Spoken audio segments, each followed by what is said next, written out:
Então, muito bom dia a todas, a todos. Hum, Só pedindo para vocês para deixar os microfones desligados, tá?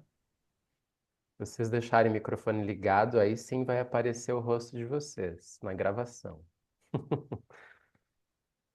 Então, deixem sempre os microfones desligados para a gente não ter a interferência aqui também. Então, vamos dar sequência ao nosso estudo da Bhagavad Gita. Hoje, nossa aula número 2. Só um pequeno aviso.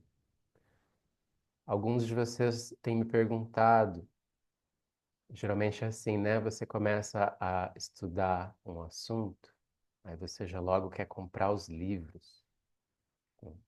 Então estão me perguntando qual Bhagavad Gita que eu compro. Vocês não precisam comprar nenhum livro. Eu vou mandar para vocês o PDF da tradução da Bhagavad Gita que a gente vai usar. Logo mais à frente, eu vou explicar para vocês que, como se trata de um texto antigo e uma tradição muito antiga, obviamente ela se subdivide em linhagens, com pequenas variações de interpretação do texto, ok? São pequenas variações, mas essas variações são consideráveis. A gente pode comparar, por exemplo, com um outro livro espiritual, né? Clássico, como a Bíblia. A gente sabe que se a gente vai estudar a Bíblia, vão existir diferentes interpretações para ela, né? Uma coisa é você estudar a Bíblia do ponto de vista do, da tradição católica romana, outra coisa é você estudar a partir da tradição da Igreja Ortodoxa, outra coisa é a Igreja Anglicana, outra coisa são os protestantes, luteranos e assim por diante, né? Ela vai recebendo pequenas variações de interpretação. Com a Bhagavad Gita não é diferente. E eu vou explicar para vocês quais são as principais escolas e as principais interpretações. Contudo, vocês vão receber de mim a tradução que condiz com a nossa escola, né? Porque eu também pertenço a uma tradição, a uma escola específica que tem uma determinada interpretação da Bhagavad Gita, ok? Vocês sabem que nós somos da tradição do yoga de Krishnamacharya. E essa tradição do yoga de Krishnamacharya, ela pertence a uma tradição maior chamada Vaishnavismo, né? Ou a tradição Vaishnava. Então, toda a interpretação que a gente vai ver da Bhagavad Gita é sobre essa ótica do Vaishnavismo, né?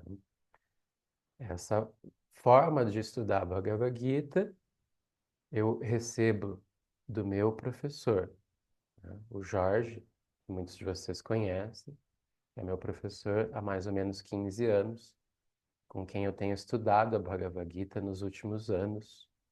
Ahn, então, nós utilizamos uma tradução específica e uma forma de enxergar essa escritura, ok?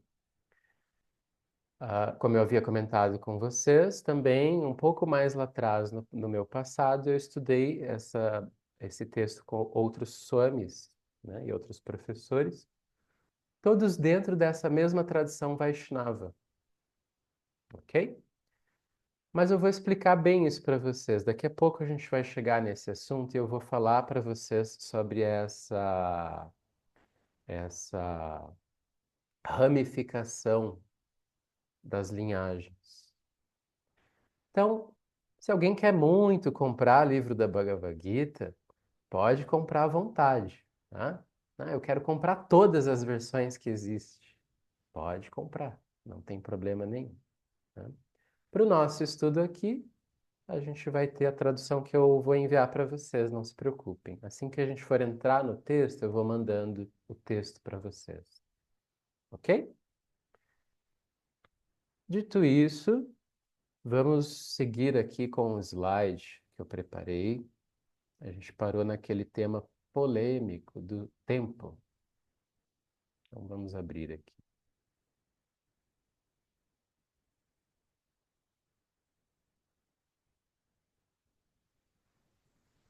Tá. Vocês conseguem ver? Eu aqui não vejo vocês. Deixa eu encontrar aqui a forma de ver vocês. Pronto.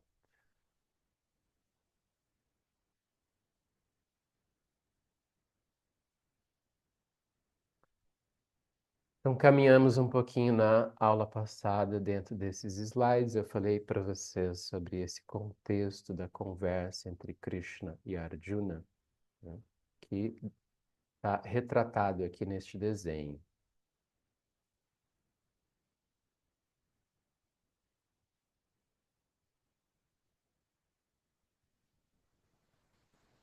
Depois eu falei para vocês sobre o significado do nome da obra Bhagavad Gita e sugeri que vocês ouvissem a canção do Raul Seixas chamada Gita. Ouviram? Assistiram o videoclipe? Não, não esqueçam, tá? Essa é uma parte cultural legal para a gente desenvolver. Depois, inclusive, eu vou compartilhar com vocês muitas outras músicas gravadas por artistas brasileiros com temas da Bhagavad Gita, tá? Artistas como Gilberto Gil, o Lenine, a Elba Ramalho, o Tom Zé, a Gal Costa, a o Geraldo Azevedo. Todos esses artistas gravaram canções sobre a Bhagavad Gita, tá? Por incrível que pareça, vocês vão se surpreender. Eu vou compartilhando essas músicas com vocês na medida que a gente for caminhando pelo texto. Para os mais impacientes aí, né? Vocês podem encontrar essas músicas num álbum chamado Canções do Divino Mestre. Podem anotar aí. Canções do Divino Mestre. Esse álbum foi organizado por um artista baiano chamado Rogério Duarte. E essa obra tem todas essas músicas na sequência, tá? Vocês podem então ver ali a maneira como esses artistas brasileiros retrataram a Bhagavad Gita nas suas composições. É um disco muito bonito, vale a pena conhecer. Ahn, Depois eu expliquei para vocês que a Bhagavad Gita é um capítulo dentro de uma obra maior chamado Mahabharata, que é considerado o maior épico ou a maior epopeia já escrita na humanidade.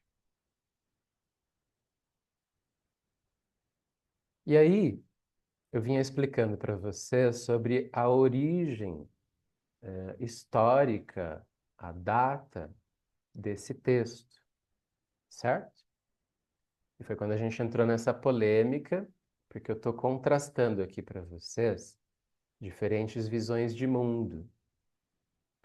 Não para a gente tentar julgar qual é mais certo ou qual é errada, é só para a gente abrir a nossa mente para refletir, contemplar as diferentes visões de mundo. Então, eu fiz essa contraposição entre uma visão de mundo evolucionista, darwinista, na qual o De acordo com essa teoria, o homem evoluiu a partir do macaco e todo o percurso da história é um percurso de um ser primitivo evoluindo, né, para essa condição maravilhosa em que se encontra agora, né? Isso é uma visão de mundo, é uma teoria. E disse para vocês que os Vedas não seguem essa visão, né? Eles têm uma outra visão do tempo, uma outra visão do fluxo da história. E aí é onde entra já um princípio filosófico muito importante dentro da tradição védica, que é o princípio de que, para os Vedas, tudo é cíclico. Tudo é cíclico. Não há necessariamente um começo absoluto e um fim absoluto. Há um senso de continuidade. E essa continuidade, ela é percebida, ela é medida através de ciclos. E isso parte de uma observação muito direta da vida, da natureza. Vejam como funciona o nosso corpo, né? O nosso corpo, ele se sustenta inteiramente por processos cíclicos. A gente tem um coração que contrai e relaxa, contrai, relaxa, contrai, relaxa. A gente tem um processo respiratório, né, onde a gente inala e exala, inala, exala. Isso é cíclico, concorda? Aí a gente vai olhar para a natureza, a gente tem o dia e a noite, o dia e a noite, o dia e a noite. Depois a gente tem as estações do ano. A Terra está girando, né? Os planetas todos possuem órbitas cíclicas. Diante disso, se conclui, né, que desde o macro, ou melhor, desde o micro, que é o nosso corpo, nosso pequeno coração, nosso pequeno pulmão, até o macro, os planetas, tudo está fazendo movimentos cíclicos, né? O universo é assim também. Do ponto de vista védico, o universo é assim também. E eles dizem que a forma da gente medir esses grandes ciclos do tempo, os hindus chamaram isso de yugas. Vejam aqui no slide a palavra yuga. Yuga nós traduzimos como era, eras. E são 4 yugas que se sucedem ciclicamente. Assim como nós temos 4 estações do ano, verão, outono, inverno, primavera, e depois vem de novo verão, outono, inverno, primavera. Desta mesma forma, na filosofia védica, 4 eras se sucedem. A maior delas é chamada de Satya, e ela é considerada uma era de prevalência da virtude, né? Ela é a era mais elevada espiritualmente. Na sequência vem a treta, treta. Aí vocês já vão brincar. Ah, treta começa a rolar problemas, né? São tretas, né? Todo mundo conhece essa palavrinha treta como problema. Treta em sânscrito não significa isso. Vem de três, né? Porque ela é a terceira era. No entanto, vocês estão certas. Aqui começamos a ter mais problemas do que na Satya Yuga. O vício se infiltra na cultura humana e a virtude começa a enfraquecer.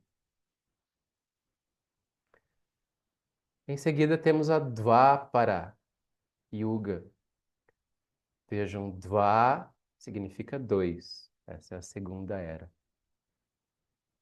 Dvapara Yuga, então, é uma era onde, novamente, a virtude enfraquece um pouco mais e o vício aumenta. Essa virtude é chamada de Dharma, depois eu vou explicar para você. E por fim, temos a Kali Yuga, que é essa primeira era, que é a era considerada inferior do ponto de vista da evolução espiritual dos seres.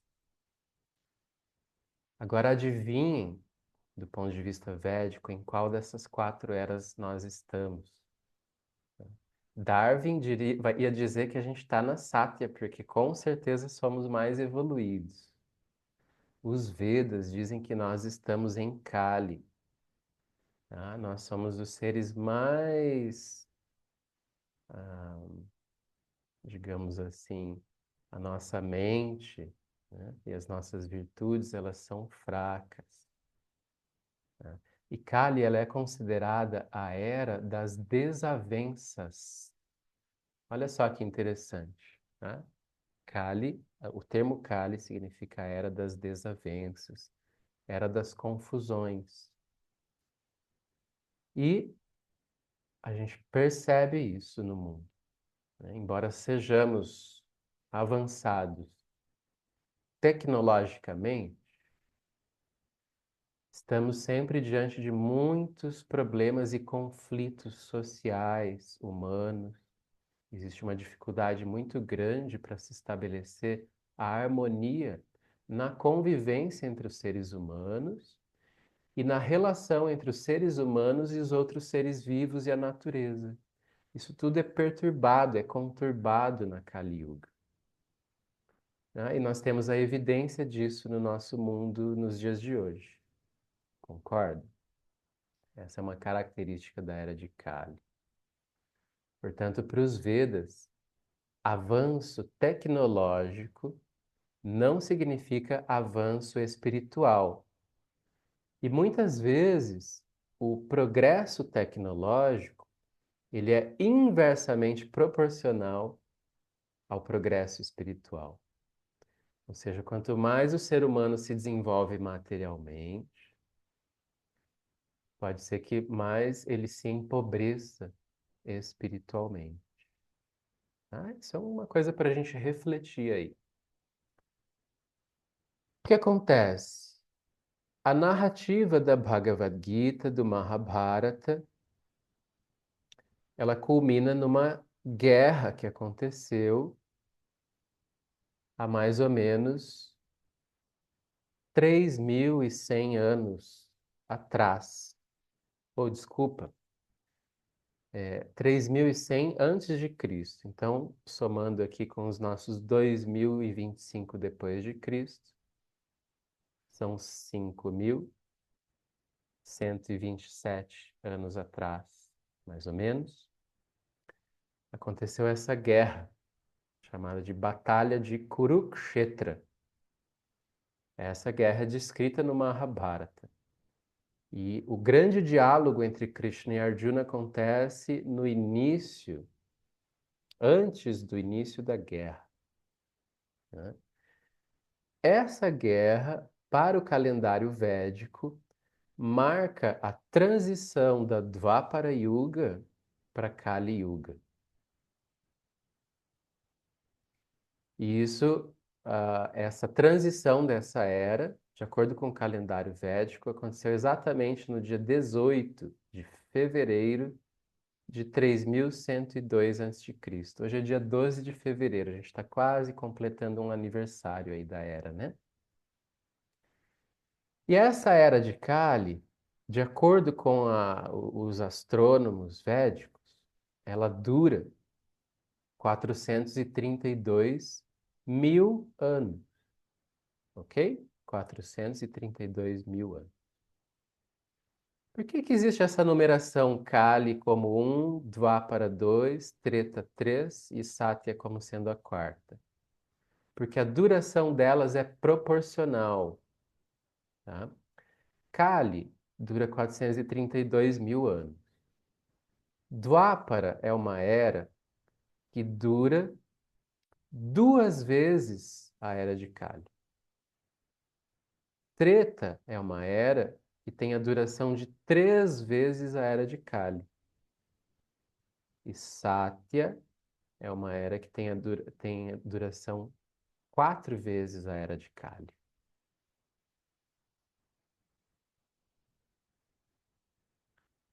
E aí, sem me estender muito, mas dando uma ideia para vocês de como os Vedas percebem que tudo é cíclico, eles vão dizer assim: essas eras se sucedem ciclicamente.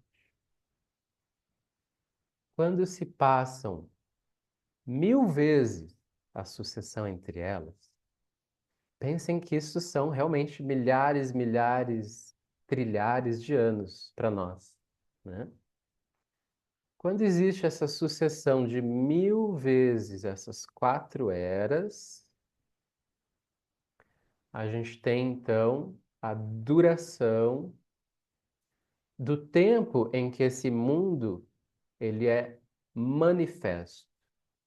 Tá? Os Vedas dizem que o mundo, o universo físico, material, ele vive 2 estados: manifesto, vyakta, e imanifesto, avyakta.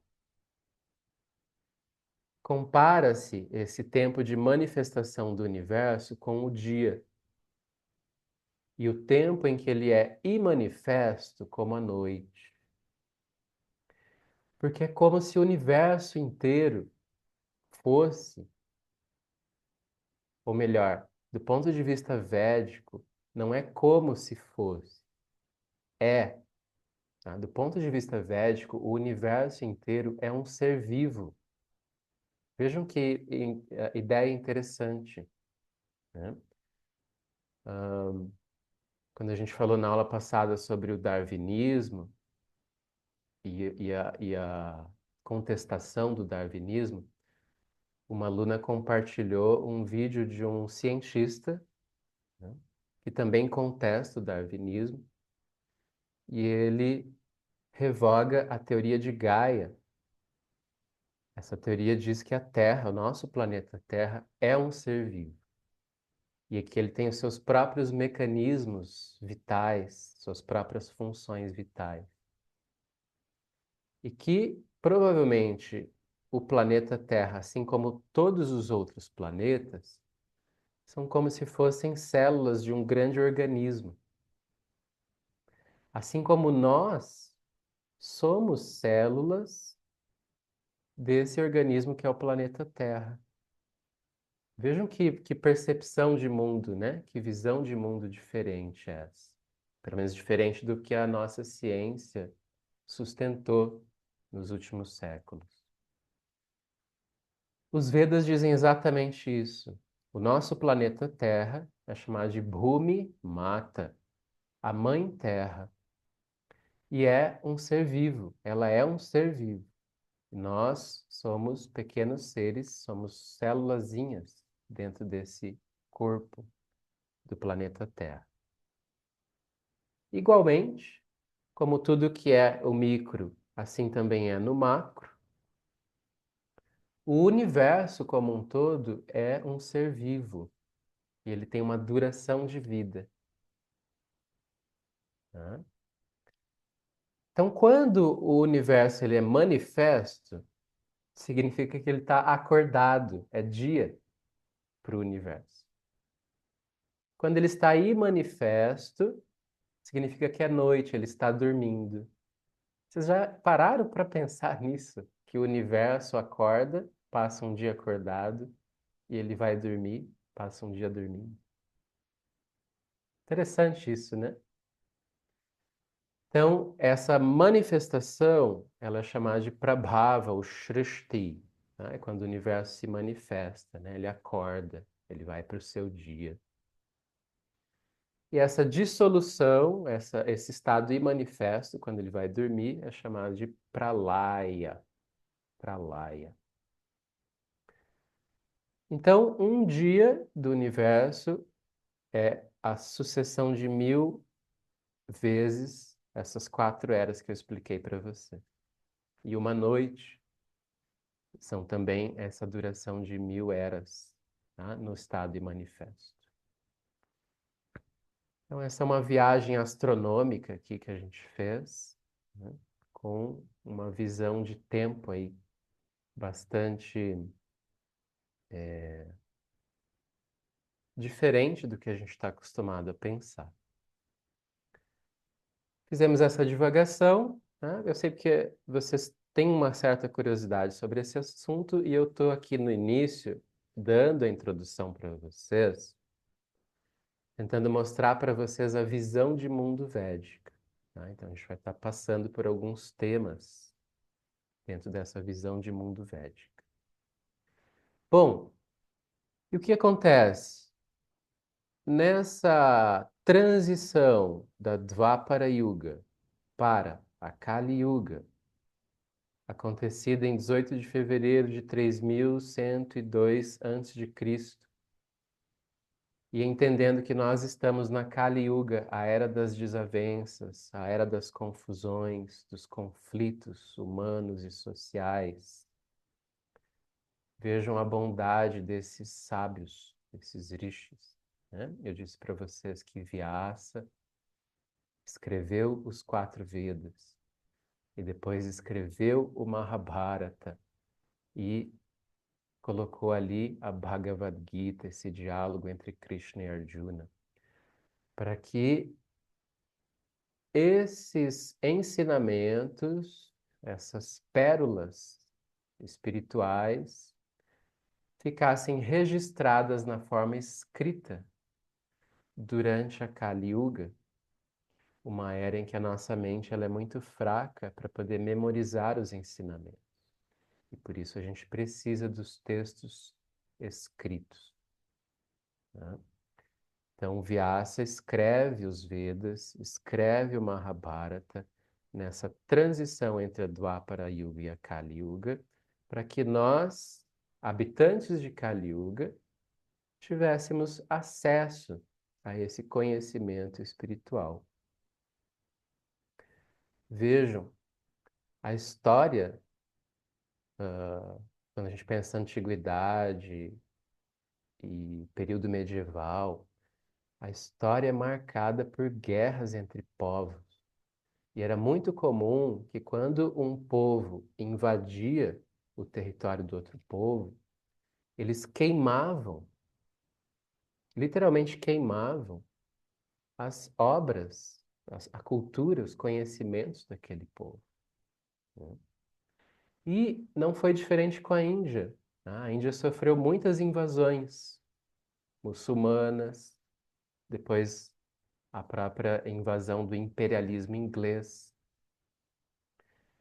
Como é que eles preservaram isso tudo, né? Eles conseguiram preservar a cultura deles devido a uma forte tradição oral, onde esses textos, mesmo escritos, continuaram a ser passados de geração em geração, né? E as pessoas memorizavam esses textos, como a gente diz assim, de cor, de coração, né?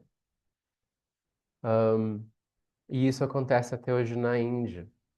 É comum, por exemplo, as famílias elas se subdividirem em famílias que têm ali como tarefa, como missão, cuidar de uma parte específica desse conhecimento védico, né? Então, eles transmitem para os seus filhos, para as suas gerações, aquele pedacinho específico dos Vedas.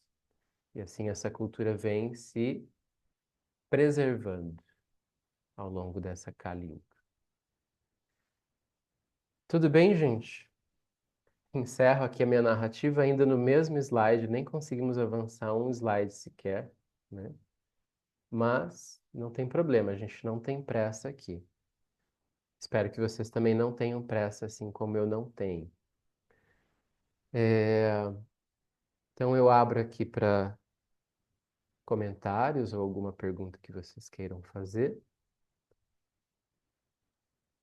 Maria Tereza.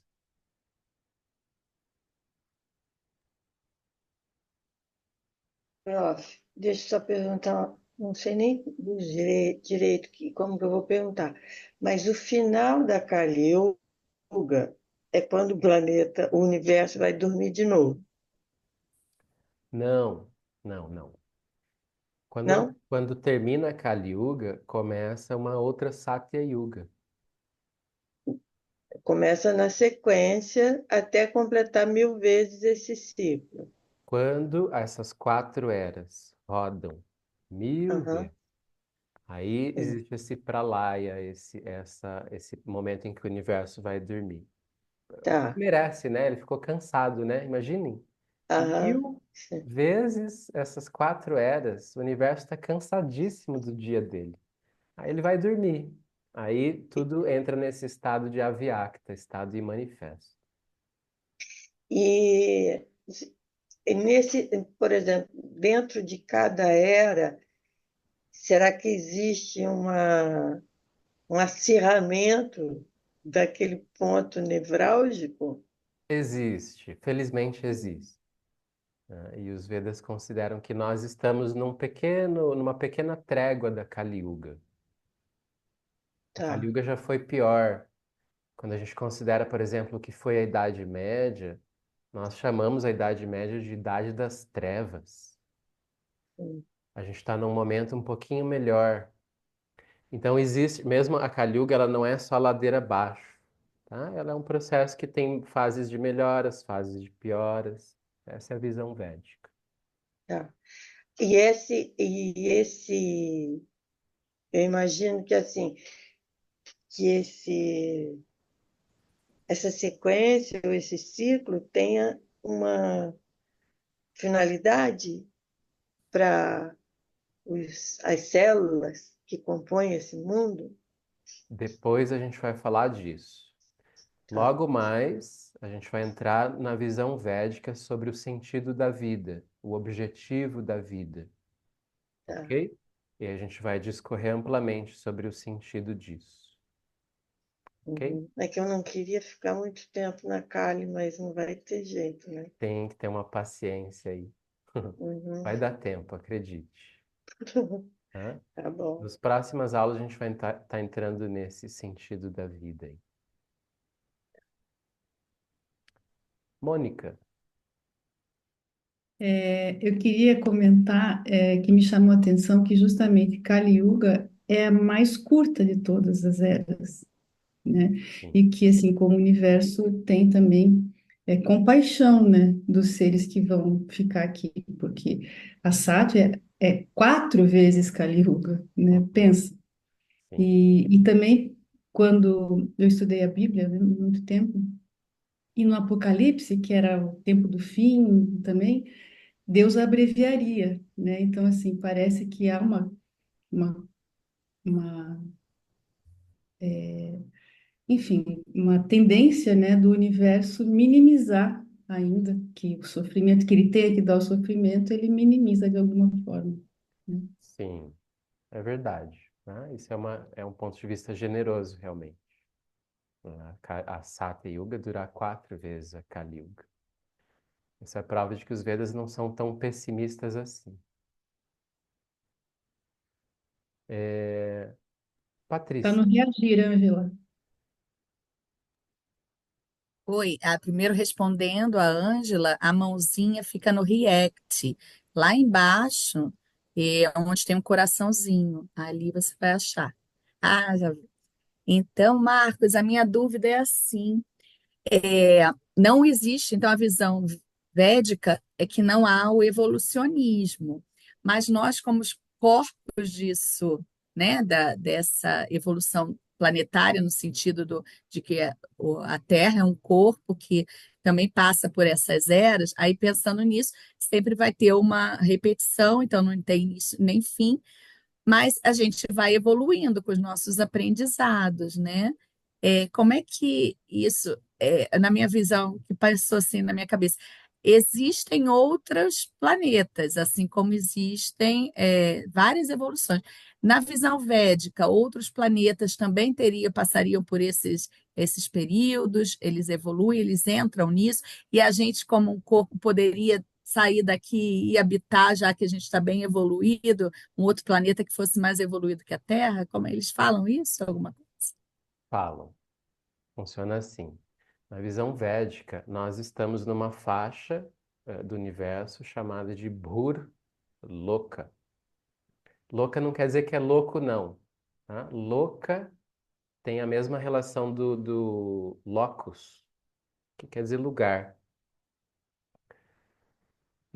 E esse Bhur Loka, daqui de onde nós estamos, é considerado que existem planetas ou reinos superiores e inferiores. Os seres, bom, aqui a gente entra já num outro ponto, né? Como tudo é cíclico, há um senso de continuidade da vida espiritual dos seres, tá? Os seres, eles são eternos espiritualmente, são perecíveis apenas fisicamente. Esse, inclusive, é o primeiro ensinamento de Krishna na Bhagavad Gita, a gente vai ver.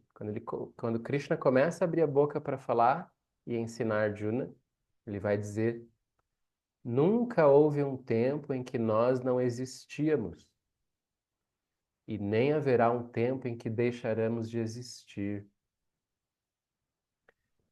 E logo em seguida, no próximo verso, Krishna diz que assim como o ser espiritual ele está transitando de um corpo de bebê para um corpo de adulto, para um corpo idoso, da mesma forma, ele seguirá transitando por outros corpos, né? Krishna já considera o corpo de bebê para adulto, para idoso, uma troca de corpo. Da mesma forma, seguirá transitando por outros corpos. E esse trânsito, ele pode ir para cima e para baixo aí no universo, tá? Pessoas podem realmente ir para outros lokas, esse é o termo védico, né? Para cima e para baixo. Depois a gente vai entrar mais nesse tema, ok? Mas nós somos, realmente, do ponto de vista védico, nós somos grandes viajantes aí, né? Intergalácticos, tá? A gente não sabe, mas a gente está transitando aí por muitas dimensões dentro desse grande universo. Obrigada. Ângela, última, tá?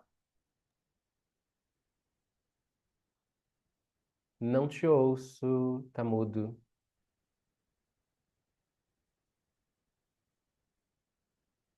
Desliga e liga de novo o microfone.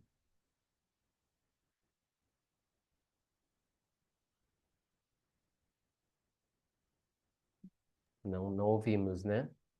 Vocês também não estão ouvindo. Poderia tirar o Vou microfone. falar nesse aqui, ó. Agora sim, Mudei. agora sim. Olha, Então quer viu? dizer, A Marcos? Ângela acabou de transmigrar aí de um louca para outro louca, ó. Acabei de falar Pois isso pra é, você viu, eu queria fazer essa demonstração, assim. Eu fiz uma conta aqui, será que eu tô errada? Nesse locus que a gente está, então,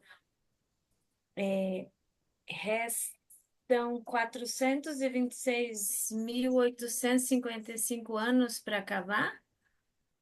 a Nós Kali Yuga. estaríamos Kali Yuga. no ano 5.145? Da Kali Yuga. Sim, Isso, sim. Ano 5145, é isso que você disse? Da Kali Yuga. Ok? isso. Ah, Então, por exemplo, para você ter, realmente você teria que ir para outro lugar, né? Porque se você continua nascendo aqui, digamos que, né? gente, tudo são experiências na vida, tá? Não vamos ficar muito nessa lógica maniqueísta, só do que assim é o melhor, o pior. Como é que eu vou me livrar aqui do pior? Como é que eu vou lá para o melhor? Tá? Tudo são experiências na vida. Muitos yogis, né, muitos mestres, escolhem ir para os piores lugares para auxiliar os seres que estão lá. Pode ser que um dia, quando você estiver assim bem evoluído espiritualmente, você escolha justamente isso. Ah, eu vou lá para os reinos infernais. Vou lá ajudar esse pessoal, né? Entendi, entendi agora. Mas Isso é muito seria comum, isso, inclusive, quanto mais evoluído, vamos, se a gente pode, tá? Vamos consentir aqui o uso desse termo evoluído espiritualmente, menos interesse você vai ter para os lugares mais agradáveis mais interesse Tá, você vai ter em ir para onde você tem para realizar algo realmente de coração, né? Uma missão de coração aí nesse entendi. mundo. Eu entendi a lógica agora. E a gente está em tese, é esse ano 5.000 e pouco, né? Junta Isso, o sim, antes isso de, está de certo. Cristo. Essa Tá, tá dentro da curioso. Kali Yuga. E a gente também não sabe em qual das sucessões das eras. Os astrônomos têm esse dado, eu não tenho, tá? Mas os astrônomos dizem, inclusive, em qual Mil. das 1000 aí sucessões de 4 eras em que a gente se encontra. Tá bom, Obrigada. gente? Mas ó, a próxima aula é na quarta-feira que vem, na mesma era, no mesmo ano, né? Não vai nem completar, vamos ver se vai completar o aniversário da Vai, Kali Yuga. Vai vai. completar, vai ser no dia 19, vai ser depois de um aniversáriozinho aí da Kali Yuga. Tá bom? Uma boa semana para vocês, abraços e até lá. Tchau, tchau. Obrigada. Tá bom, Obrigada. obrigada. Obrigada. Bom dia a todos. Bom dia. Bom dia.